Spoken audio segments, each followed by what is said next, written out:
Hi all, Agent here, and we're going to resurrect an old bot I built right after the prop update.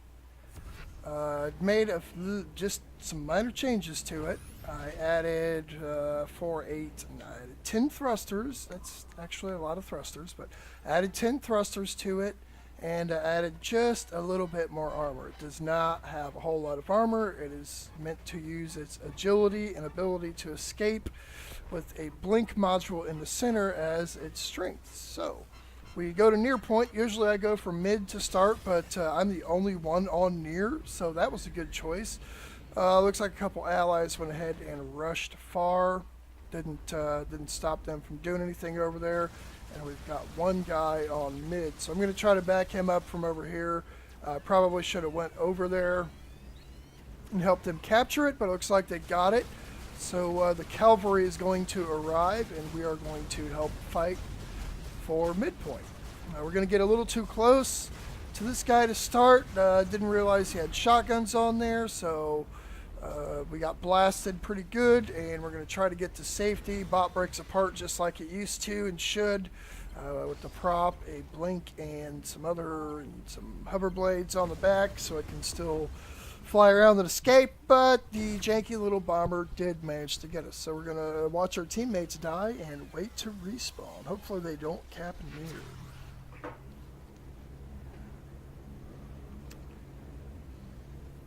And luckily for me, they do not go rush near. Got one guy over here kind of fighting for it. We've got over 50% damage boost on these laser disintegrators, the carbon 6 flavor. Best kind of laser to have. Yeah, they pack a pretty good punch, so we're going to hang back and try to fight mid and long range anytime we can. With the, I think it's 53% damage boost, they've got a pretty good long range poke going for them that can kind of peek and poke the enemies and really annoy them almost as well as some of those old metacopters used to do. They used to peek and poke is what I call it. They'd peek out and they'd poke you from long range, and then they'd disappear immediately. So we're going to play a little bit of that style, but mostly it's going to be hit and run stuff. Do as much damage as we can and then fly away and then blink into safety as much as we can. So looking for the guy that I was poking over here. Looks like he's gone somewhere else or is just out of view. Probably went somewhere else. So we're going to support mid again. I'm not very optimistic about this, but I'm not going to rage at my team in chat like a lot of people like to do. We're just going to play it out and see what happens. We're going to go down here and try to help them cap, but I get the derp spins. That's one word, derp spins. I get those with my unbalanced prop and thrusters and all that good stuff, so wasn't able to get on the point. This guy is little and weak, but he packs a really big punch and managed to shoot all my guns off except for one. And I kind of barely escaped out alive. Maybe a couple hits in my core and he would have got a victory out of that. But luckily I managed to destroy him. Took cover under the bridge. We're going to heal up.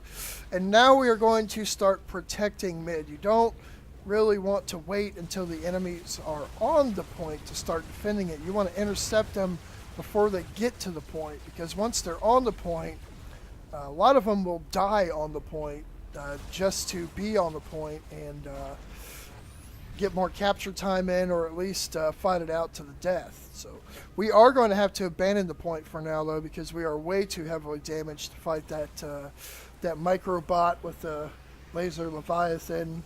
He probably would have won that one since we were already damaged, and I think he got the first hit on me. Either way, we were too damaged to continue that fight, so we blink away, get some heals, and we're going to get right back out into the thick of it. We don't want them on the point again, so I'm not exactly going to chase kills. I do want to kill the enemy bots, but I don't want to chase them all the way back to their base if I can help it. I want to deal enough damage just for them to discourage them from going after the point. So we're going to fly away. We've taken critical damage. We're going to fly away with a little piece of our bot left, and we're going to go through our base, heal up, and get back into the action. Again, long range poke works great, especially against these small flyers. Good stuff. pretty high damage here, so we're going to turn our attention to the shotgun bot. I want everybody damaged. I don't actually want to focus on any one opponent and just shoot them all the way till they're dead. Right now, I want to damage everybody just enough to discourage them from stepping onto the point. I want to drive them back. I just want to get them away from the point. It's going to take them 20 seconds to auto heal now. And I think it takes 15 seconds to even start the auto heal or something like that. So it's a pretty big deal when you can just keep them on the defensive, keep them backpedaling and going back to their base for heals, especially when they're a slower bot. It's going to take them longer. Even if you nerfed the base shield heal, the speed still gives an advantage for the faster bots to get back to base and heal up. Doesn't matter how long it takes in base, everybody's on the same page there. So as I've seen some people throw around the idea of nerfing the base shield heal, that doesn't really change anything. It just gives you more downtime that's not fun in the game. Getting to the base shield is where the imbalance is, not the actual healing once you're in the shield. That doesn't change no matter what bot type you are. So changing that for the sake of balance is not the right way to balance any of this. This bot is actually really fun to play. I'm discovering that its agility and speed and its strength and strafing is very fun to play. It's got a good speed, a little over 250 miles per hour. It looks like it's 250 there, so it's a pretty quick bot. I wish copters were this fast still and agile and fun to play, but unfortunately, they were hit with the Nerf bat, and they got hit right in the nutsack with it, pretty much as hard as Free Jam could swing it. Not sure why they hit the rudders with the Nerf bat that hard and left thrusters completely alone, didn't touch them at all. I know why. I already made a video that's got some pretty harsh words on that, so I'm going to leave it in that video and not bring it into this one. But anyway, we're going to go back to the match at hand. Look how we've got the enemies all corralled there. That's what we want. We want them kind of stuffed up. They can have their point as long as we got them kind of stuffed back in a corner of the map and backpedaling. That's why I pulled forward there pretty far.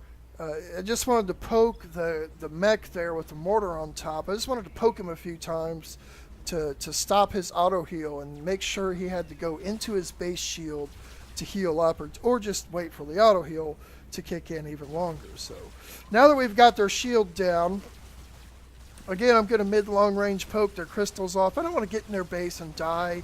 This bot will melt, as you can see, to a low CPU or a high damage weapon.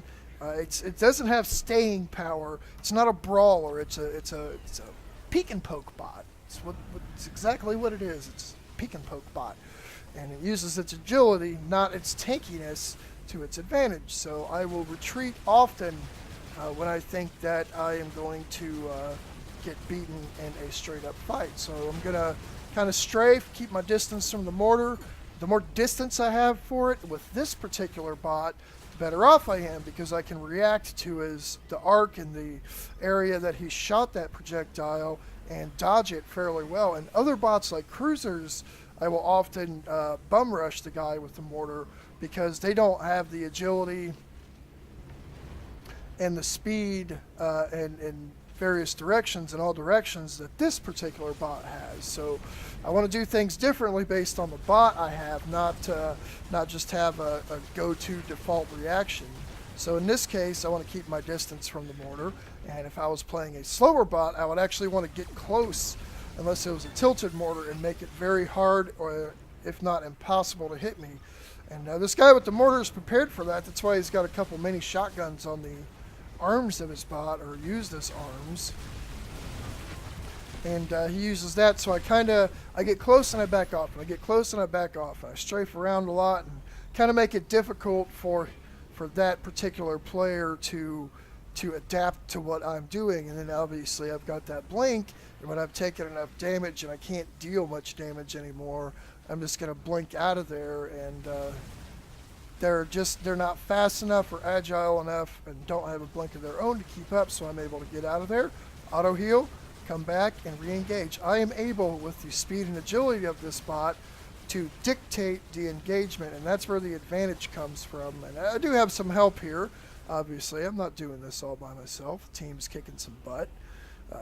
Yeah, I am able to dictate the terms of the engagement a lot better than the slower bots, and that's where speed is quite handy. That's what I like about it. I don't think speed boost should totally go away. What I'm doing here, I feel like is really balanced. It's basically a glass cannon. It's a strong glass, but it's still glass.